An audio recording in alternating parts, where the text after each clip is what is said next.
नमस्कार. हॅलो 24 तास मध्ये मी मधुरा तुमचं मनापासून स्वागत करते आणि या कार्यक्रमाच्या माध्यमातून आपण शिक्षण ते करिअर, बँकिंग ते उद्योग तसंच आरोग्य, तक्रारी, वास्तुशास्त्र अशा विविध विषयांवर चर्चा करून तज्ञांचं मार्गदर्शन घेत असतो आणि आज आपण चर्चा करणार आहोत करिअर इन कॉमर्स या विषयावर आणि या विषयावर चर्चा करण्यासाठी आमच्या स्टुडिओमध्ये आलेत या विषयातील तज्ञ राज आवटे आणि हर्षद जाजू. विषयाकडे वळण्यापूर्वी मी राज सर आणि हर्षद सरांचं आमच्या स्टुडिओमध्ये स्वागत करते. नमस्कार सर. नमस्ते. राज आवटे यांची थोडक्यात ओळख करून द्यायची झाल्यास राज सर हे इन्स्पायर अकॅडमी ह्या सीएस शाखेचे संचालक आहेत. सीए आणि सीएस हे कोर्स शिकवण्याचा त्यांना 8 वर्षांचा अनुभव आहे. आतापर्यंत त्यांनी 10,000पेक्षा अधिक विद्यार्थ्यांना मार्गदर्शन केले. तर हर्षद जाजू हे स्वप्नील पटनी क्लासेस या सीएच्या शाखेचे संचालक आहेत. ICAI साठी ते व्हिजिटिंग फॅकल्टी म्हणूनही पुणे, औरंगाबाद, नाशिक, अहमदनगर, बडोदा इथे विद्यार्थ्यांना मार्गदर्शन करत असतात. चला तर आज आपण कॉमर्समधील एकूणच करिअर विषयी आणि संधींविषयी जाणून घेऊया या दोन्ही तज्ञ मंडळींकडून. तेव्हा लगेचच चर्चेला सुरुवात करूया. दोघांचे पुन्हा एकदा स्वागत आहे आणि अर्थातच सगळ्यात महत्त्वाचं म्हणजे मला हे विचारायचं आहे की 12वीची परीक्षा नुकतीच संपलेली आहे हर्षद सर आणि सगळ्या पालकांना मोठं टेन्शन असतं ते म्हणजे पुढे जाऊन आपल्या मुलाने नेमकं कशात करिअर करावं आणि करिअरच्या संधी इतक्या अफाट झालेल्या आहेत की कुठल्याही गोष्टीत करिअर केलं तरी ते त्यांचा स्वतःचा बिझनेसही सुरू करू शकतात. त्याचबरोबर नोकरीतही खूप मोठ्या संधी आहेत. आज आपण करिअर कॉमर्समधील करिअर विषयी बोलतोय. त्याविषयी मला तुमच्याकडनं जाणून घ्यायचे कॉमर्समध्ये सध्याच्या काय करिअरमधल्या संधी आहेत. पालक म्हटलं की कसं आहे की त्यांना एक टेन्शन येणारच की बाबा ही मुलाची आता 12वी झाली आहे, आता तो मजा करतोय, बाहुबली पिक्चर येतोय, तर तो आता ह्या विचारात पडला की बाबा कटप्पाने बाहुबलीला मारलं का. पण तो आत्ता सध्या रिलॅक्स मोडमध्ये आहे आणि पालक तो एक चिंता करतो की बाबा की आता मुलाचं पुढे भविष्य घडवायचं आहे आणि आता 12वी झाल्यानंतर जो तो काही डिसिजन घेईल तो याच्यात कॉमर्स क्षेत्रात किंवा सायन्स क्षेत्रात भरपूर प्रचंड ऑप्शन्स अवेलेबल आहेत. जसं सायन्स क्षेत्रात म्हटलं की डॉक्टर्स आहेत, इंजिनिअरिंग आहे आणि खास म्हणजे कॉमर्स क्षेत्रात आपल्याकडे BBA आहे, BCom आहे, त्याच्यानंतर BCA आहे, बॅचलर्स इन कम्प्युटर ॲप्लिकेशन, त्याच्यानंतर प्रोफेशनल कोर्सेस जसे की चार्टर्ड अकाउंटंट, सनदी लेखपाल ज्याला आपण मराठीत म्हणतो, कंपनी सेक्रेटरी नंतर तो CS, CWA आणि CPA फॉरेन कोर्सेस पण आहेत, चार्टर्ड फायनान्शियल अनालिस्ट CFA म्हणून आहेत. तर असे बरेच कोर्सेस त्याच्याकडे अवेलेबल आहेत आणि त्याच्यातनं एक सिलेक्ट करून आपल्याला एक सिलेक्ट करायचं आणि त्याच्यातनं भविष्य घडवायचं. तर हे एक ट्रेमेंडस टास्क आहे एक पॅरेंट्ससमोर. तर डेफिनेटली पॅरेंट्सला एक डिसिजन घेणं खूप एक जरुरीचं आहे की लवकरात लवकर. बरोबर. डिसिजन घेणं फार महत्त्वाचं आहे. खरं तर पालकांनी मात्र योग्य डिसिजन जेव्हा घेऊ शकतो किंवा तुमच्यासारखे मार्गदर्शन त्यांना मिळू शकतं. कारण की आज आपण ह्या निमित्ताने खरं तर आपल्या पालकांना आणि विद्यार्थ्यांना ह्या गोष्टीबद्दलच माहिती देतो की नेमकं तुम्ही करिअर कशामध्ये करू शकता, कॉमर्समध्ये काय संधी आहेत. मला आवटे सरांना विचारायचं आहे. सर, एकूणच ह्या कोर्सेसबद्दल आज आपण जाणून घ्यायचं आहे. CA असेल किंवा CS असेल किंवा इतर काही कॉमर्सशी निगडीत कोर्सेस असतील, कोणते विद्यार्थी हा कोर्स करू शकता आणि कधी साधारणतः हा कोर्स करावा. BCom BBA करताना करणं हे आवश्यक आहे का मग अशा कोर्सेससाठी? म्हणजे सर आधी आपण समजून घेऊ की हे कोर्स करायचे का आपण. जर सरांनी सांगितलं की कॉमर्समध्ये BCom BBA BCA CA CMA CS खूप पर्याय उपलब्ध आहेत. पण या कोर्स सोबत CA आणि CSS का करावा. एक सिंपल एक रूल आहे इकॉनॉमिक्सचा, डिमांड आणि सप्लाय. ज्या गोष्टीमध्ये सप्लाय जास्त आहे, ओके, जिथे सप्लाय जास्त आहे तिथे डिमांड कमी असते. बरोबर. जिथे सप्लाय कमी आहे डिमांड जास्त असतो. आज तुम्ही बघायला गेलो की प्रत्येक पालक जेव्हा मुलगा आपला 10वी करतो म्हणतात की तू सायन्समध्ये कर आणि आफ्टर सायन्स तुम्ही काय करता, मेडिकल तुम्ही करता किंवा तुम्ही इंजिनिअरिंग तुम्ही करता. आजच्या म्हणजे भारतात अशी कंडिशन आहे की भारतामध्ये 50 लाखापेक्षा इंजिनियर आहेत आणि लाखो डॉक्टर भारतामध्ये आहेत. ओके, मात्र कित्येक लोकांना जॉबची गॅरंटी नसते. ते जर का आपण कम्पेअर केलं C आणि CA बोलायला गेलं, पूर्ण भारतामध्ये आजच्या घडीला अंदाजे 2.5 लाख CA आहेत. बरोबर. आणि अंदाजे 60,000 CS आहेत. नंबर बघायला गेलं इंजिनिअरिंग आणि मेडिकलच्या कम्पेअरमध्ये C आणि CS चे नंबर कमी आहेत. सिंपल रूल आहे, सप्लाय ओके, सप्लाय कमी आहे, ह्याचा डिमांड काय जास्त आहे. ओके, म्हणजे ह्याच्या खूप स्कोप आहे फील्डला. आता आपण बोलतो की विद्यार्थी कधी करायला पाहिजे. आता प्रत्येक विद्यार्थ्यांनी 12वी परीक्षा दिलेली आहे. बरोबर. ज्या विद्यार्थ्यांनी 12वी परीक्षा दिलेली आहे, भले तुम्ही कॉमर्समध्ये केलं असेल किंवा सायन्समध्ये, तर प्रत्येक विद्यार्थी सीएची जी फर्स्ट लेवल आहे सीपीटी आणि सीएची फर्स्ट लेवल आहे सीएस फाउंडेशन देऊ शकतात. बरं. परंतु यासाठी त्यांना एक डेट लक्षात ठेवणं भाग आहे, 31 मार्च. बरोबर. लक्षात ठेवा विद्यार्थी मित्रांनो, 31 मार्च. 31 मार्च पर्यंत जर का तुम्ही रजिस्ट्रेशन तुम्ही केलं तर सीएची जी पहिली परीक्षा आहे सीपीटी तुम्ही देऊ शकता. बरं. आणि 31 मार्च पर्यंत जर का रजिस्ट्रेशन तुम्ही केलं तर सीएसची पहिली परीक्षा तुम्ही देऊ शकता सीएस फाउंडेशन. यासाठी सीए साठी तुम्हाला एनरोलमेंट करणं भाग आहे institute of chartered accountancy of India म्हणजे ICAI मध्ये, आणि सीएस साठी संस्था आहे ICSI institute of compulsory of India. बरं. सो पण मग हे ऑनलाईन रजिस्ट्रेशन आपण करू शकतो. हो मॅडम, आणि ह्याच्यासाठी आमच्या क्लासमध्ये संधी पण उपलब्ध आहे आमच्या क्लासमध्ये. बरोबर. पण मग जेव्हा हे ऑनलाईन रजिस्ट्रेशन आपण करतो हे साधारणतः 31 मार्चच्या आत करणं आवश्यक आहे आणि त्यानंतर सीपीटीची परीक्षा ते विद्यार्थी देऊ शकतात. म्हणजे हा थोडक्यात ह्या सगळ्यासाठी मार्गदर्शन करण्यासाठी तुम्ही दोघंही उपलब्ध आहातच. पुणे इथे आपलं क्लासेस चालतात. एकूणच मला कोर्सेस बद्दल तुमच्याकडनं अजून जाणून घ्यायचे, कारण की जेव्हा सीए करणारा विद्यार्थी असतो तो अतिशय हुशार असला पाहिजे, त्याला खूप चांगलं नॉलेज असलं पाहिजे आणि मुळात म्हणजे चिकाटीपणा हा असणं आवश्यक आहे. हे कितपत खरं आहे सीए किंवा सीएसच्या बाबतीत? पण एकदम 100% खरं आहे. कसं लोकांना समज काय माहिती का की सीए आणि सीएस ही फक्त हुशार मुलांची बक्तेदारी आहे असं मुळीच नाहीये. बरं. कारण की जर का एखाद्या विद्यार्थ्याला 90% पुढे मार्क पडले तो मुलगा सीए करू शकतो, किंवा एखाद्या मुलाला समजा 70% खाली मार्क आहेत तो मुलगा सीए करू शकत नाही, ही एकदम चुकीची समजूत आहे. जर का तुम्हाला सीए बनायचंय सीएस बनायचंय, तुमचे 10वी मध्ये 12वी मध्ये किती मार्क्स मॅटर करत नाहीत. व्हॉट मॅटर्स ही तुमची चिकाटी.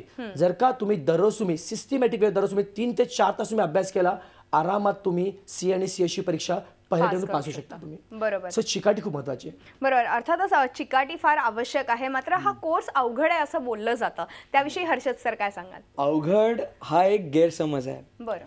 सीए सिलेबस अवघड मुळीच नाही आहे.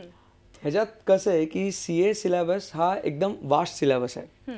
त्याच्यात जसं आपण प्रत्येक वेळेस बघतो की जेव्हा एक मुलगा 10वीची परीक्षा देतो, तो बोर्डाची परीक्षा 12वीच्या बोर्डाची परीक्षा देतो, त्या वेळेला त्या टप्प्यांना त्याला त्या परीक्षा पण अवघड वाटतातच. बरोबर. की 10वीची परीक्षा अरे अवघड आहे परीक्षा, 12वीची परीक्षा अवघड आहे परीक्षा.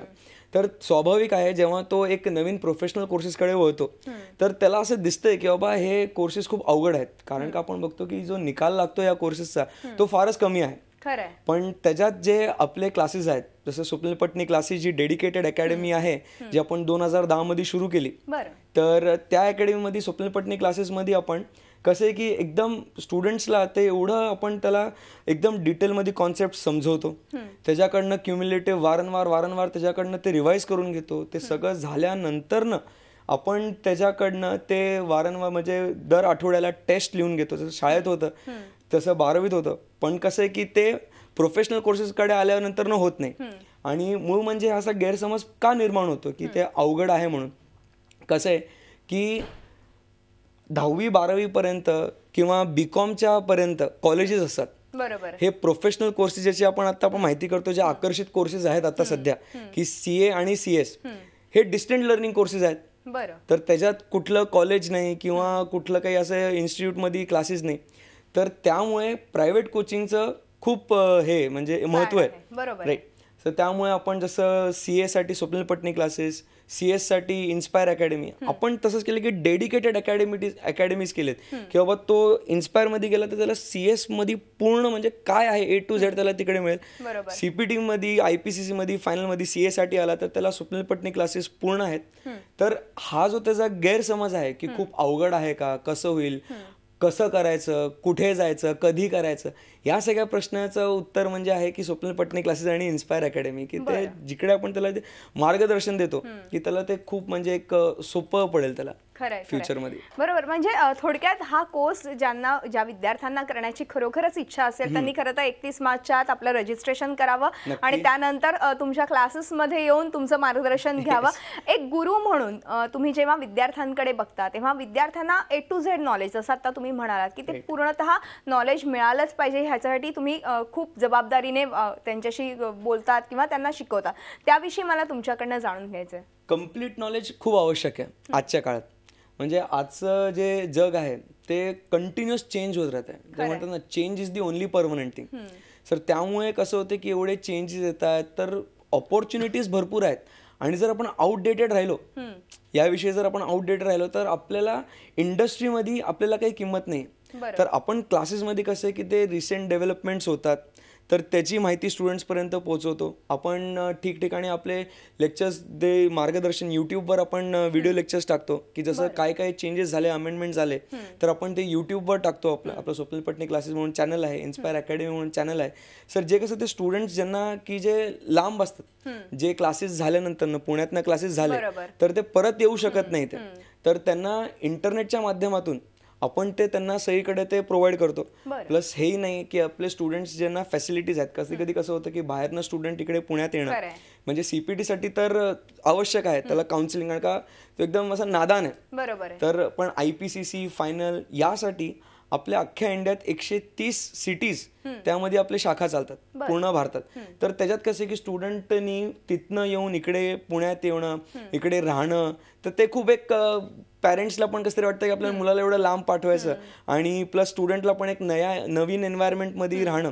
तर आपल्या 130 सेंटरमध्ये तर वी आर डेडिकेटेड की म्हणजे स्टुडंट्सचं भविष्य हे महत्व आहे, आणि त्याला एक कम्फर्ट लेवल देणं की चाहे मग तो क्लासमध्ये असो, तो त्याच्या घरी असो, तेव्हा त्याच्या शहरात असो, ही शुड फील कम्फर्टेबल. थोडक्यात विद्यार्थ्यांच्या एकूणच करिअरसाठी तुम्ही दोघंही धडपडत आहात, आणि ह्या दोन्ही अकॅडमीजच्या माध्यमातून खरं तर आपण विद्यार्थ्यांना खूप चांगलं मार्गदर्शन करत आहात CA आणि CS साठी. आपण ह्याच विषयी अजून चर्चा करणार आहोत, पण एका छोट्याशा ब्रेक नंतर. तेव्हा हॅलो 24 तासमध्ये वेळ झाली एका छोट्याशा ब्रेकची. कुठेही जाऊ नका, पाहत राहा आमचा खास कार्यक्रम हॅलो 24 तास. ब्रेकनंतर हॅलो 24 तासमध्ये आपलं पुन्हा एकदा स्वागत आहे, आणि कॉमर्समधील करिअरच्या संधींविषयी आज आपण जाणून घेतो. आपल्यासोबत आहेत हर्षद सर आणि अर्थातच राज सर. आपण पुन्हा एकदा चर्चेकडे वळणार. तर राज सर, मला तुम्हाला प्रश्न विचारायचा आहे. मग अशी तुम्ही CA आणि CS विषयी थोडक्यात सांगितलं, मात्र जेव्हा अनेक पालक तुमच्याकडे येतात तेव्हा CA नेमकं कशासाठी करावं किंवा CS नेमकं कशासाठी करावं, आणि हे कोर्सेस करताना नेमकं पालकांनी देखील आपल्या विद्यार्थ्यांची एकूणच तपासणी करून घ्यावी का, की त्याला आवड आहे की नाही, याविषयी काय सांगाल? नक्कीच मॅडम, यासाठी सर्वात आधी ना विद्यार्थ्यांनी समजून घ्यावं की CA काय आणि CS काय. CA म्हणजे चार्टर्ड अकाउंटन्सी. हा असा कोर्स आहे ज्या विषयात विद्यार्थ्यांना टॅक्सेशन, कॉस्टिंग, ऑडिट आणि त्यानंतर लॉ या सगळ्या विषयांचं त्यांना गायडन्स मिळणं भाग आहे विद्यार्थ्यांना. आणि जेव्हा मी CS मध्ये बोलतो, CS म्हणजे कंपनी सेक्रेटरी. या कोर्समध्ये विद्यार्थ्यांना company law, security law, economic law, commercial law अशा विविध लॉचं त्यांना नॉलेज घेणं अपेक्षित आहे. सो CA जो कोर्स आहे तो टोटली प्रॅक्टिकल ओरिएंटेड कोर्स आहे, आणि CS जो कोर्स आहे टोटली हा थेअरी ओरिएंटेड कोर्स आहे. बरं, CA बद्दल बघायला गेलं, CA मध्ये एकूण 3 लेवल आहेत: CPT, IPCC आणि फायनल. पहिली परीक्षा CPT आहे, दुसरी IPC, तिसरी फायनल. आता ज्या विद्यार्थ्यांनी 12वी परीक्षा दिलेली आहे तो विद्यार्थी FY BCom म्हणजे FY BCom करता करता जूनच्या महिन्यामध्ये तो विद्यार्थी CPT देऊ शकतो. बरं, CPT तुम्ही क्लिअर केल्यानंतर एका वर्षानंतर मेच्या महिन्यामध्ये म्हणजे सेकंड इयर BCom करता करता तुम्ही देऊ शकता CA ची सेकंड लेवल IPCC. आणि त्यानंतर 3 वर्ष तुम्हाला RTship घेणं भाग आहे, कारण हे जे कोर्स आहेत ना हे टोटली प्रॅक्टिकल कोर्स आहेत. ह्याच्यावर फक्त बुकिश नॉलेज कामाचा नाही, तुम्हाला एक अनुभव तुम्हाला पाहिजे. सो ICAच्या नियमानुसार तुम्हाला CAच्या हाताखाली तुम्हाला 3 वर्ष तुम्हाला RTship घेणं भाग आवश्यक आहे. सो ते RTship झाल्यानंतर you can go for CA final exam. So एकंदरीत CAच्या एक्झामसाठी ड्युरेशन असतं 4.5 वर्ष. पण 4 ते 4.5 तुम्ही CA बनू शकता. म्हणजे BCom झाल्यानंतर मोजून 1 ते 2 वर्षात तुम्ही CA बनू शकता. CS बद्दल बघायला गेलं त्यात पण 3 लेवल आहेत: फाउंडेशन, एक्झिक्युटिव्ह आणि प्रोफेशनल. ओके, आता CSची जी परीक्षा असते, CSची पहिली परीक्षा तुम्ही जून मध्ये देऊ शकत नाही, ती द्यावी लागते डिसेंबर. लक्षात ठेवा, CAची पहिली परीक्षा असते जून मध्ये आणि CAची पहिली परीक्षा असते डिसेंबर मध्ये. FY BCom करता करता डिसेंबरच्या महिन्यात तुम्ही फाउंडेशन द्या. 1 वर्ष झाल्यानंतर सेकंड इयर BCom करता करता तुम्ही देऊ शकता एक्झिक्युटिव्ह परीक्षा देऊ शकता, आणि त्यानंतर 1 वर्षानंतर TY BCom तुम्ही देऊ शकता, प्रोफेशनलची एक्झाम तुम्ही देऊ शकता. त्यानंतर तुम्हाला अपेक्षित 1 वर्ष आर्टिकलशिप, 1 वर्ष आहे. सो एकंदरीत CA कोर्ससाठी आपल्याला 4.5 वर्षाचं ड्युरेशन आहे, बरं. आणि सीएचा जो कोर्स आहे तो 3 ते 3.5 वर्षाने सीएसचा कोर्स संपून जातो. बरोबर. हे दोन्ही कोर्सची एकंदरीत माहिती आहे. बरोबर. आणि अर्थातच जेव्हा पालक तुमच्याकडे येतात तेव्हा पालकांना बऱ्याचदा असं होतं की प्रश्न पडतो की हा क्लास योग्य आहे की नाही, कारण की फॅकल्टी नेमकं कोण आहेत हे फार महत्त्वाचं असतं. आणि एकूणच फॅकल्टी बरोबरच नेमक्या तुमच्या फॅसिलिटीज बद्दलही पालक विचारत असतील, त्याविषयी काय सांगाल? फॅकल्टीचं म्हणजे कसं आहे की प्रत्येक क्लास जे CS शिकवतात, प्रत्येक टीचर हे धडपड करत असतो की स्टुडंटच्या बेटरमेंटसाठी. पण Swapnil Patni classes, inspire academy, ह्या दोन्ही अकॅडमीज जे आपण म्हणतो की एक CSची आहे, त्याच्यात जी टीम आहे ती एकच आहे. वेल क्वालिफाईड आहेत, सगळे चार्टर्ड अकाउंटंट आहेत, कंपनी सेक्रेटरी आहेत, काही प्रोफेसर्स आहेत जे चार्टर्ड अकाउंटंट पण आहेत आणि ते कंपनी सेक्रेटरी पण आहेत. आपण ही अकॅडमी 2010 मध्ये जशी आपण सुरू केली, स्वप्नील पटनी हे फाउंडर आहेत त्या अकॅडमीचे. तर आम्ही त्यांनी स्वप्नील सरांनी ही जी अकॅडमी सुरू केली ते एक मोटो घेऊन आम्ही चाललो होतो की you won't have to study at home. म्हणजे की तुम्हाला घरी अभ्यास करायची गरज नाही, की ज्यानेकरून तुमचे जे काही डाऊट आहेत, जे काही तुम्हाला क्वेरीज आहेत, क्लासमध्ये एवढं फ्रेंडली एन्व्हायरमेंट क्रिएट करतो की ज्यानेकरून प्रत्येक स्टुडंटला ते एक आपलं पण वाटतं. मोरओव्हर विशेष म्हणजे ह्या अकॅडमीजमध्ये आपल्या सगळे जे फॅकल्टीज आहेत, एव्हरीवन इज यंग. म्हणजे सगळे एकदम यंग आहेत की जेणेकरून कसं की त्यांना माहिती आहे की स्टुडंटला ऍक्च्युली काय अपेक्षित आहे. खरं की कसं की जे एकदम जे वयस्कर झालेत, नो डाऊट की त्यांचं नॉलेज, त्यांचं एक्सपिरियन्स जे आहे, पण आजच्या युगाप्रमाणे जे स्टुडंटला पाहिजे की बाबा एक टीचरकडे आपण जाऊ शकतो, त्याच्याकडे बोलू शकतो, तो व्हॉट्सअपवर आपल्याला क्वेरीज पाठवू शकतो, तो एकदम टेक सेव्ही जसे स्टुडंट झालेत तसे टीचर्सला पण होणं जरुरी. सर एव्हरी फॅकल्टी लिटरली 24/7 रात्री 2 वाजता, सर आम्हाला काहीतरी अडतंय, तुम्ही हेल्प करू शकता का? तर एव्हरीवन आमच्या इकडे की ती आमची एक धडपड वेगळीच आहे, अनोखी आहे की बाबा स्टुडंटला बेस्ट अवेलेबल पाहिजे, तर वी आर प्रोव्हाइडिंग दॅट. बरोबर. म्हणजे फॅकल्टीच्या बाबतीत खरं तर कोणताच प्रश्नच येत नाही, कारण की तरुण सरच असल्यामुळे विद्यार्थ्यांनाही खूप चांगलं कम्फर्ट झोन मिळतं. आणि ऑफकोर्स एक वेगळ्या पद्धतीचं शिक्षणही विद्यार्थ्यांना तुम्ही देण्याचा प्रयत्न करतायत, टेक्नोसॅव्ही असल्यामुळे. आपण एक छोटासा ब्रेक घेणार आहोत आणि ब्रेक नंतर नेमके तुमचे क्लासेस कुठे आहेत आणि काय नेमकं आहे त्याविषयी मला जाणून घ्यायचे, पण एका छोट्याशा ब्रेक नंतर. तेव्हा हॅलो 24 तास मध्ये वेळ झाली एका छोट्याशा ब्रेकची, तेव्हा कुठेही जाऊ नका, पाहत राहा आमचा खास कार्यक्रम हॅलो 24 तास.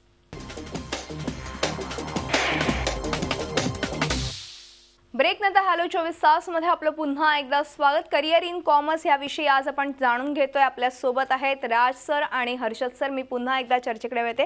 राज सर, मला तुम्हाला विचारायचं आहे, एकूणच खरं तर जेव्हा CA किंवा CS कडे विद्यार्थी जातो तेव्हा रिझल्टही तितकाच महत्त्वाचा असतो, पुढे जाऊन नोकरीच्या संधी देखील तितक्याच महत्त्वाच्या असतात.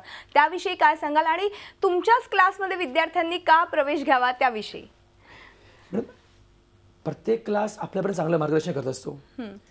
आमच्या क्लासमध्ये बोलायला गेलं तर एक समज आहे की CA आणि CS कोर्स खूप टफ आहेत, निकाल फार कमी लागतो. ओके, आता आमच्या कसं बघायला गेलं तर आमच्या क्लासेसमध्ये CS फाउंडेशनमध्ये 100% निकाल आहे. बरं. म्हणजे प्रत्येक मुलगा पास होतो म्हणजे होतोच. आणि CAची जी परीक्षा थोडी टफ जी परीक्षा आहे त्यामध्ये 80% निकाल आहे. म्हणजे तसं तुम्ही कम्पेअर करायला गेलं पूर्ण भारतभराचा निकाल आहे, त्या मानाने आमच्या क्लासचा निकाल कधीही उजवा निकाल आहे. बरं. मुलं पास होतात आहेत. आणि त्या सोबतीला या अटेम्प्टमध्ये आमची जी विद्यार्थिनी होती रेखा सुतार, हिने नोव्हेंबरच्या म्हणजे एक्झाम झाली होती, त्यात IPC परीक्षेमध्ये पूर्ण भारतामध्ये पहिला नंबर पटकावला होता. विचार करा, पूर्ण भारतामध्ये लाखो विद्यार्थ्यांनी एक्झाम दिली होती आणि त्यामध्ये रेखा सुतारने पहिला नंबर पटकावला होता. आणि त्यासोबत CSच्या परीक्षेमध्ये पण आमच्या विद्यार्थ्यांनी ऑलमोस्ट 10 विद्यार्थ्यांनी रँक पटकावले. सो खूप छान रिझल्ट आहे. आणि तुम्ही म्हणा सर तुम्ही ते सिद्ध तुम्ही कसं केलं? कसं असतं म्हणजे जेव्हा मुलगा ऍडमिशनला येतो, मेन फिअर असतो मुलाकडे की सर आम्हाला इंग्लिश आम्हाला येत नाही. जेव्हा बाहेरगावचा मुलगा येतो म्हणतो सर मराठी मीडियम आहे. आमच्या क्लासेसमध्ये मुलाची इंग्लिशची भीती घालवण्यासाठी इंग्लिश अभ्यास तुम्ही कसा करावा, how to improve your English, हे आम्ही गायडन्स देतो. त्या सोबतीला मुलांना नेक्स्ट भीती असते की सर आम्ही कॉमर्सची मुलं आहेत, सर आम्हाला मॅथ्स आम्हाला माहित नाही, आम्हाला मॅथ्सचा बेस नाही आहे, सर आम्हाला 11वी 12वी सर मॅथ्स शिकलं नाहीये. पण लक्षात ठेवा, CA आणि CS साठी मॅथ्सचा मॅटर करत नाही. आमच्या अकॅडमी पूर्णपणे बेसिक मॅथ्सचे आम्ही लेक्चर फ्री ऑफ कॉस्ट घेतो, त्याने रिझल्ट इम्प्रूव्ह होतो. नेक्स्ट गोष्ट, एखादा विद्यार्थी सायन्स साईडचा विद्यार्थी पण CA ला येतो किंवा CS येतो, अशा विद्यार्थ्यांचा अकाउंटचा बॅकग्राऊंड नसतो. सो आमच्या अकॅडमी आम्ही बेसिक अकाउंटन्सी, बेसिक मॅथ्स आम्ही या गोष्टी करून घेतो. बरोबर. म्हणजे या सगळ्या गोष्टींनी मुलांची एक सर्वांगीण त्याचा विकास होतो आणि रिझल्ट कुठे ना कुठे इम्प्रूव्ह होतो. बरोबर. आणि शेवटी काय असतं ना की पुण्यातला विद्यार्थी आहे तर पालकांचा सपोर्ट असतो, खरंय. पण ज्याकडे बाहेरगावचा जो विद्यार्थी येतो तो टेन्शन मध्ये असतो की सर मी पुण्यामध्ये येतोय, सो पुण्याचं वातावरण काय बरोबर. असतं, सर कसा आम्हाला अभ्यास होईल खरंय. आमच्याकडून, सोयी काय आहेत? सोयी काय असतात. खरंय. त्यामुळे जो बाहेरगाव जो विद्यार्थी येतो त्या प्रत्येक विद्यार्थ्याला मी हॉस्टेलमध्ये राहायची मी सोय करून देतो, बरं. प्लस चांगली उत्तमात उत्तम मी मेस चालण्याचा प्रयत्न करतो, प्लस आमच्या क्लासमध्ये लायब्ररी फॅसिलिटी अवेलेबल आहे. आहे, राहायची सोय, जेवणाची सोय आणि लायब्ररी इतक्या सोयी मिळाला तर विद्यार्थी प्रॉपर अभ्यास करणार म्हणजे करणारच आहे. खरंय. का शेवटी कसं माहित आहे का की मुलाचं मन शांत असेल तर मुलगा अभ्यासामध्ये रमू शकतो. खरंय हे खरंय. महत्त्वाचं आहे. आणि अर्थातच ज्यांना कोणाला सीए किंवा सीएस होण्याची इच्छा असेल तर आपले दोन्ही तज्ज्ञ आपल्या सोबत आहेत. त्यांचे नंबरही डिस्प्ले झालेले आहेत. त्या नंबर्सवरती तुम्ही मिस कॉल देऊ शकता. आणि एकूणच यासाठी खरं तर सीपीटी एक्झामसाठी आता तुम्ही म्हणजे 31 मार्चपर्यंत मगाशी म्हणालात तसं रजिस्ट्रेशन करायला हरकत नाहीये. पालकांनी एकदा तुम्हाला भेटायलाही हरकत नाहीये. आपल्या पुण्या इथे खरं तर ब्रँचेस आहेत, त्याविषयी अगदी थोडक्यात काय सांगाल? पुण्या इथे आपले 2 शाखा आहेत, इन्स्पायर अकॅडमी नवी पेठेत आणि Swapnil Patni classes Bajirao road prestige point बरं. तिकडे. या दोन्ही शाखेमध्ये तुम्ही शाखेमध्ये अवेलेबल आहेत. गायडन्ससाठी, काउन्सिलिंगसाठी, कोर्स विषय व्यक्ती अजून विस्तारमध्ये माहिती जर पालकांना हवी असेल तर प्रॉपर त्यांना गायडन्स अवेलेबल ऑलवेज.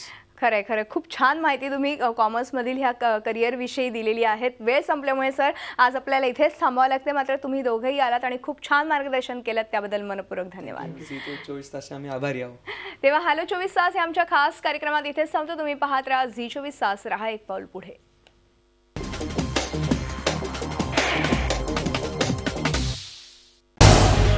झी 24 तास, रहा एक पाऊल पुढे.